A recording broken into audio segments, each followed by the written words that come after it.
once knew a nigga whose real name was William. His primary concern was making $1 million, being the illest hustler that the world ever seen. He used to fuck movie stars and sniff coke in his dreams. A corrupted young mind at the age of 13. Nigga never had a father and his mom was a fiend. She put the pipe down, but for every year she was sober, her son's heart simultaneously grew colder. He started hanging out, selling bags in the projects, checking the young chicks looking for hit and run prospects. He was fascinated by material objects, but he understood money never brought respect. He built a reputation cause he could hustle and steal, but got locked once and didn't hesitate to squeal. So criminals he chilled with didn't think he was real. You see, me and niggas like this have never been equal. I don't project my insecurities on other people. He fiended for props like addicts with pipes and needles, and so he felt he had to prove to everyone he was evil. A feeble-minded young man with infinite potential, the product of a ghetto-bred capitalistic mental. Coincidentally, dropped out of school to sell weed, dancing with the devil, smoked until his eyes would bleed. But he was sick of selling trees and gave in to his greed.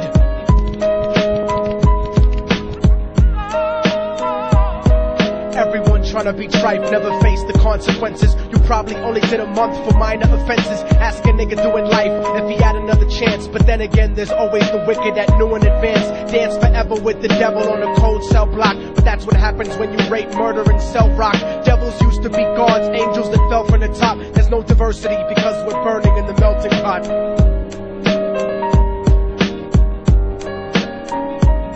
So Billy started robbing niggas, anything he could do to get his respect back in the eyes of his crew. Starting fights over little shit up on the block. Stepped up to selling mothers and brothers the crack rock. Working overtime, making money for the crack spot. Hit the jackpot and wanted to move up to cocaine. Fulfilling the Scarface fantasy stuck in his brain. Tired of the block niggas treating him the same. He wanted to be major like the cutthroats and the thugs. But when he tried to step to him, niggas showed him no love. They told him any motherfucking coward can sell drugs. Any bitch nigga with a gun can bust slugs.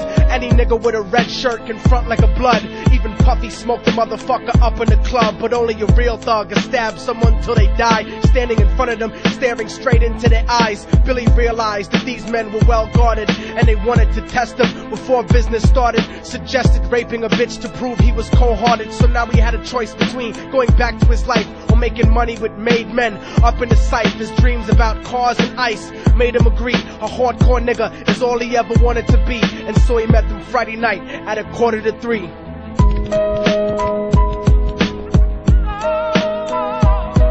Everyone tryna be tripe, never face the consequences. You probably only did a month for minor offenses. Ask a nigga doing life if he had another chance. But then again, there's always the wicked that knew in advance. Dance forever with the devil on a cold cell block. But that's what happens when you rape, murder, and sell rock. Devils used to be gods, angels that fell from the top. There's no diversity because we're burning in the melting pot.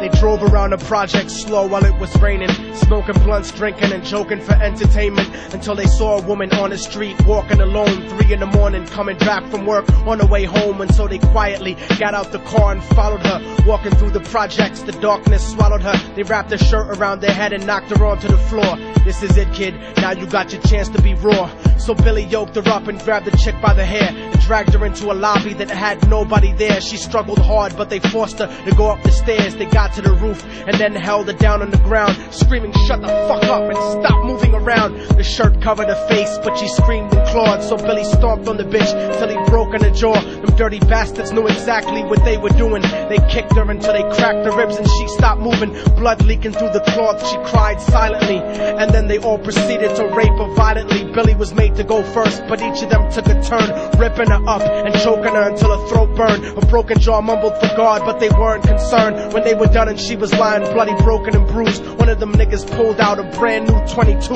They told him that she was a witness for what she'd gone through, and if he killed her, he was guaranteed a spot in the crew. He thought about it for a minute, she was practically dead, and so he leaned over and put the gun right to her head. I'm falling and I can't turn back.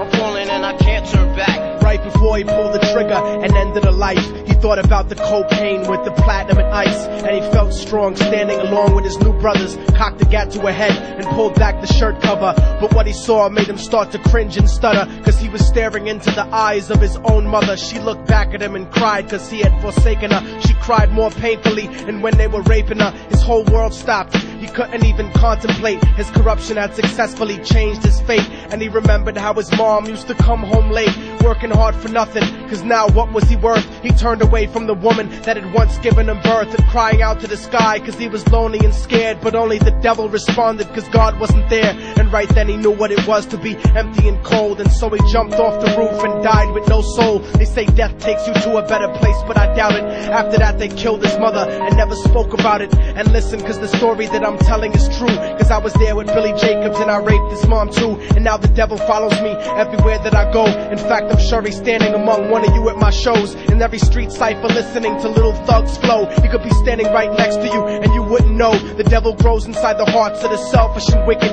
White, brown, yellow and black color is not restricted. You have a self-destructive destiny when you're inflicted, and you'll be one of God's children that fell from the top. There's no diversity because we're burning in the melting pot. So when the devil wants to dance with you, you better say never, because a dance with the devil might last you forever.